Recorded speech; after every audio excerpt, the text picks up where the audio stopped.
लेकिन इस बिल में पब्लिक पर्पस की व्याख्या करते समय एक एम्बिग्विटी, एक भ्रम की स्थिति बनी हुई है। मैं ध्यान आकर्षित करना चाहता हूं इस बिल के क्लॉज 2 के सेक्शन 1 की तरफ। इसमें लिखा है public purpose and shall include, public purpose and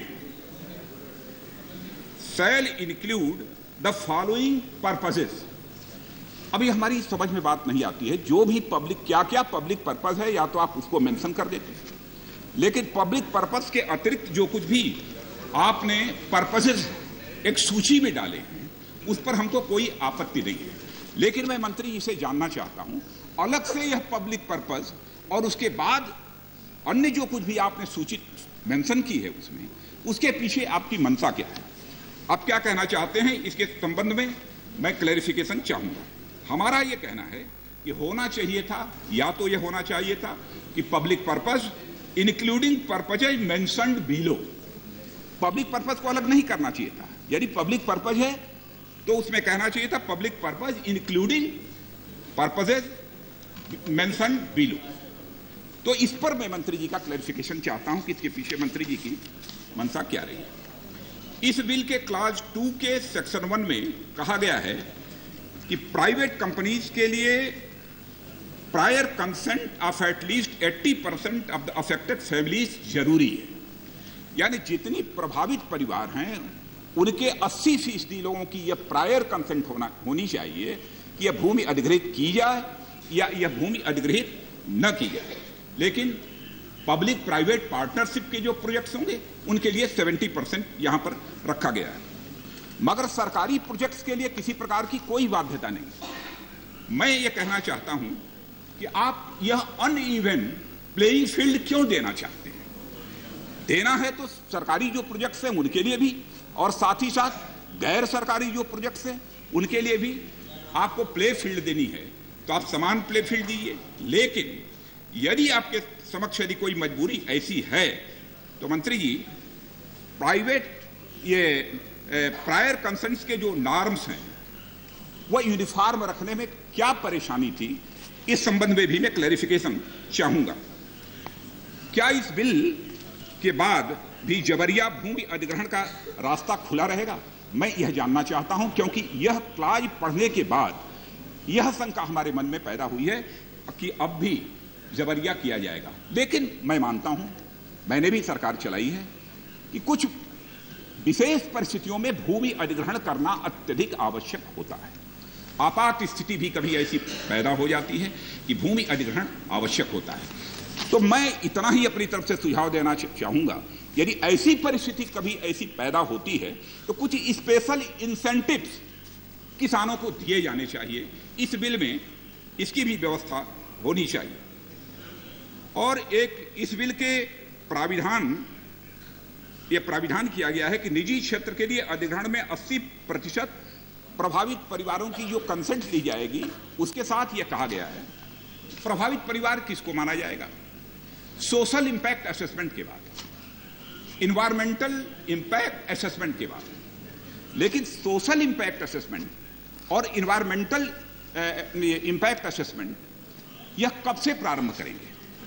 आपके बिल से तो ऐसा प्रतीत होता है कि भूमि अधिग्रहण किसका सिलसिला प्रारंभ होने के बाद यह किया जाएगा।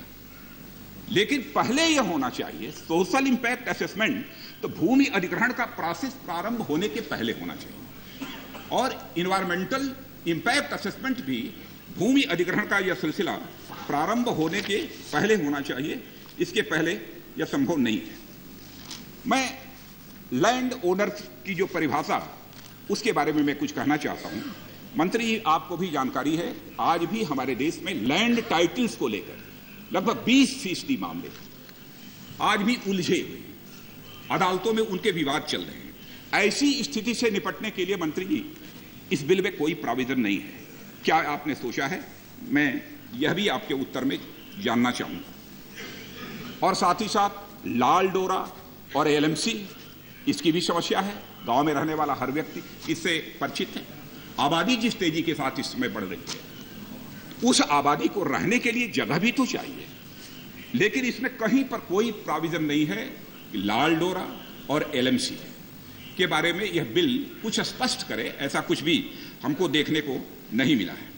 हमारा यह कहना है कि अधिग्रहण के समय गांवों में भी आबादी के लिए कुछ जमीन छोड़ने का एक निर्धारित मानदंड होना चाहिए और इस बिल के अंदर भी एक ऐसा प्रोविजन होना चाहिए, यह हमारा मानना है।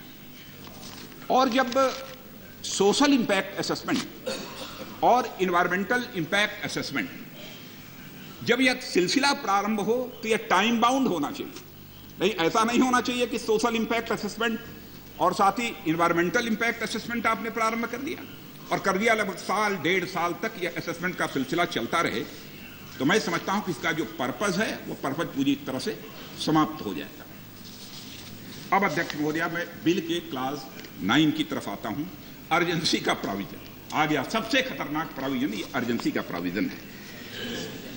और यह अर्जेंसी का जो प्रोविजन क्लास 9 का है वो कहता क्या है? क्लास 38, एक क्लास 38 है। क्लास 38 के तहत अर्जेंसी प्रोविजंस के माध्यम से यदि सरकार अधिग्रहण करती है तो क्लास 9 अधिग्रहण की प्रक्रिया को सोशल इंपैक्ट असेसमेंट से मुक्त रखेगा। अब ये बताइए, यही असली समस्या है गांव की।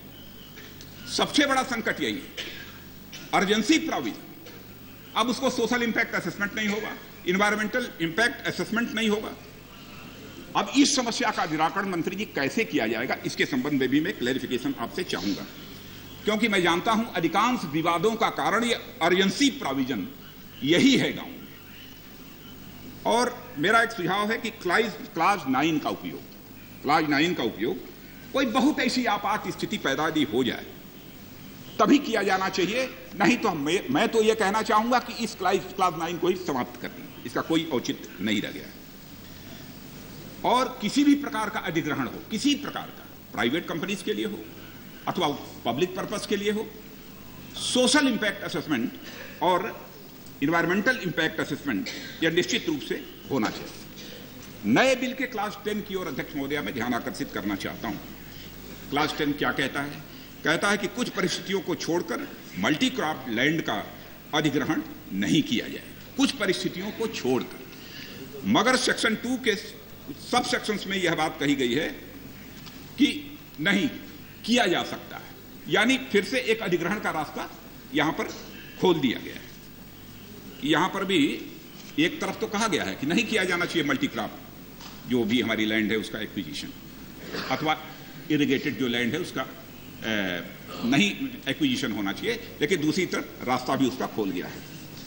हमारा यह मानना है कि कृषि योग्य भूमि जब तक किसान सहमति न दे तब तक किसी भी सूरत में उसका अधिग्रहण नहीं होना चाहिए। नहीं तो इस सरकार ने अभी 2 दिन 3 दिन पहले फूड सिक्योरिटी बिल इसी संसद में पारित किया है। फूड सिक्योरिटी की इतनी बड़ी क्राइसिस इस देश में पैदा हो जाएगी कि मैं याद दिलाना चाहता हूं इस सरकार को भी कि जिस समय फॉरेस्ट कवर डिप्लीट करने लगा था, कम होने लगा, तो उस समय इस सरकार को ही फॉरेस्ट कंजर्वेशन एक्ट बनाना पड़ा था। वैसे ही यदि जमीन, खेती के योग्य जमीन धीरे धीरे जो एक्विजिशन के कारण कम होती चली जाएगी, तो एग्रीकल्चरल लैंड कंजर्वेशन बिल फिर इसी संसद में लाना होगा और उसे एक्ट बनाना होगा। इसलिए मैं बार बार आग्रह कर रहा हूं कि जब तक इरिगेटेड लैंड अथवा फसल जिस खेत में पैदा होती है उसको मंत्री जी मत एक्वायर करिए। काम चलाना है, बहुत सारी वेस्ट लैंड पड़ी हुई है, उससे काम चला लीजिए, लेकिन बंजर भूमि पड़ी है, लेकिन खेती के योग्य की भूमि का अधिग्रहण किसी भी सूरत में नहीं होना चाहिए। यह मैं आपसे अनुरोध करना चाहता हूं। और इस संबंध में इस पार्लियामेंट की स्टैंडिंग कमेटी ने भी अपनी रिकमेंडेशन में इस बात की चर्चा की है और साफ साफ कहा है कि किसी भी सूरत में नहीं होना चाहिए।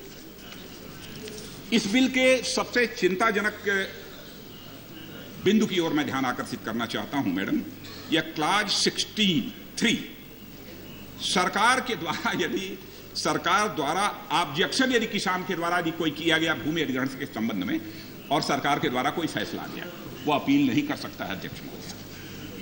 ये कहां का इंसाफ है? मैं समझता हूं कि न्याय का जो हमारा सिद्धांत है बिल का अधिकार भी न्याय का जो हमारा एक मान्य सिद्धांत है उसके सर्वथा ये खिलाफ है। क्यों ऐसा होना चाहिए? क्या किसान को यह हक नहीं है? यदि सरकार के द्वारा यदि कोई फैसला आ जाता है किसान को मंजूर नहीं है, क्या वो अदालत नहीं जा सकता?